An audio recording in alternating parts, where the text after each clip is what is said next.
Rahul ji, Pakistani sensor board ने film Raanjhanaa को पाकिस्तान में बैन कर दिया है जी। पाकिस्तानी सेंसर बोर्ड का ये फैसला कितना सही है, कितना गलत है, इस पर आपकी खरी बात क्या है?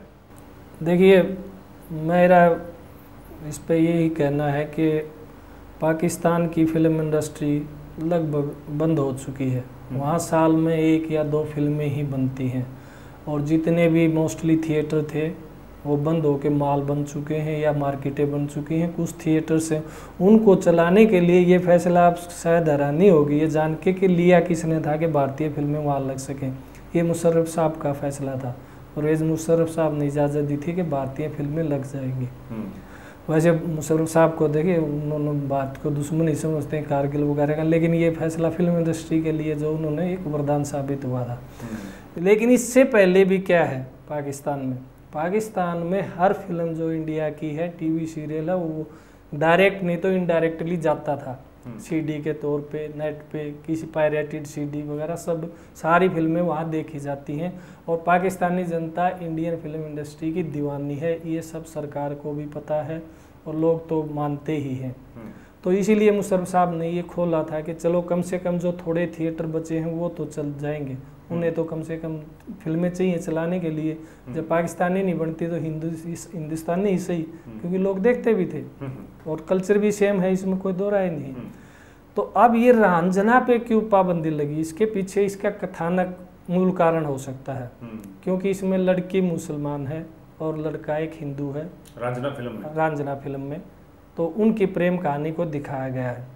अब पाकिस्तान के साथ प्रॉब्लम क्या है, उन्हें दुनिया की हर मुसलमान लड़की अपनी बेटी लगती है और फिर वो किसी दूसरे से प्यार करे, दूसरे धर्म वाले से हो, चाहे हिंदू या क्रिश्चियन हो, लेकिन हिंदू हो तो थोड़ा ज़्यादा चुभता है उन्हें, तो वो उनको चुभता है, इसलिए वो ये चीज़ सहन नहीं कर पाते। उनको लगता है कि उनके कल्चर पे इसका गलत असर पड़ेगा।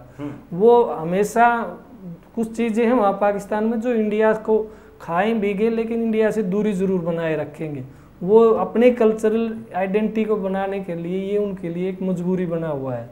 लेकिन पब्लिक बैन कर दो तो वो इनडायरेक्टली देखेगी, सीडीओं के थ्रू देखे, पायरेटेड ये केबल्स के थ्रू देखेगी, देखना है पब्लिक ने। तो ये कोई फायदे वाली, ये कोई अक्लमंदी की बात नहीं है रांझना को बैन करना। आप देखने दीजिए, जो भी है पब्लिक को डिसाइड करने दीजिए, उनको अच्छी लगती है कि नहीं लगती है। लेकिन बैन करने से तो आप उसकी अहमियत को बढ़ा रहे हैं, लोग ज़्यादा ही देखेंगे।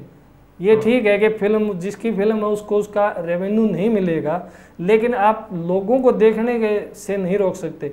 पब्लिक को जिस चीज़ में मज़ा आता है ना, और उस पर सरकार अगर पाबंदी लगाती है तो पब्लिक उसको जानबूझकर और करती है, सामने नहीं करेगी तो छुप के करेगी। इसलिए ये बैन लगाना मैं तो कोई अक्लमंदी की बात समझता नहीं। थिएटर्स का भी नुकसान है, इंडियन प्रोड्यूसर को तो है ही है, लेकिन उनके थिएटर्स को भी तो एक फिल्म का रेवेन्यू गया। अब वो चोरी छिपे देखेंगे, फायदा किसका होगा?